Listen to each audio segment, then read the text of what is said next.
So let's get into the ending problem of the Quran, and what Muslims actually believe is the ending of the Quran. So if you look at the last surahs from chronology, you get Surah 5, Surah 9, and Surah 110. Those are generally agreed to be the last ones given, and a general order is 5, 9, 110. 110 being the conquest of Mecca and being the last thing revealed. Surah 9 is breaking the oaths to Mecca so they can go conquer it, and Surah 5 is like setting up the groundwork for some of the last bits of his revelation. 9 and 110 come after Surah 5, yet Muslims claim that Surah 5:3 is the end of the Quran. So the Quran doesn't have a clear ending in general, even with Surah 5:3. It's not actually that clear. And if we compare it to any other book, it's very shockingly bad at ending. So if we even compare it to the Bible, Allah's previous revelation, we see that Genesis is a clear beginning, in the beginning, and then Revelation ends with a very clear ending. It is saying, it's promising, hey,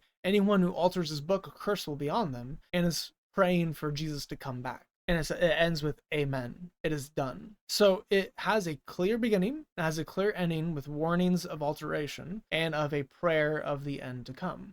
If you read the context of Surah 5:3, it's Surah 5:2 through 4. And it's all about the same topic. It's about dietary laws within the Quran. So if you look at just the context that's happening there, it is all the same thing. It's just going from dietary law to dietary law to dietary law. So in the middle of this dietary law section, 5:3 is just thrown in and this one sentence is included. And if that is supposed to be the end of the Quran, it doesn't make any sense to place it there. Why would you put it in the middle of this section about dietary laws instead of just making it a surah by itself? If it's supposed to actually be ordered from biggest to smallest, then why don't you have the smallest at the end and just be a single ayah of just, this is the end, and it's Surah 115? Why not do that? That makes way more sense.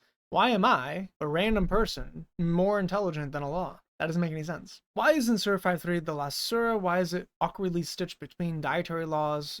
Surely if this was the last word revealed by Allah during the final Hajj, then it should have merited its own surah, just like Surah Al-Fatiha. That's just obvious, especially since Surah 110 is so short and written after 5. Surely it would just make sense to write another short one, but it didn't. It would have elevated Allah in his divine providence and his understanding of what was happening to make that final one the shortest surah and the final one, but he didn't. So you would expect this to happen if an all-knowing, most wise being created a book. It would have a clear beginning and clear end, because human authors can do that in order to avoid ambiguity, in order to actually be clear, and yet it doesn't.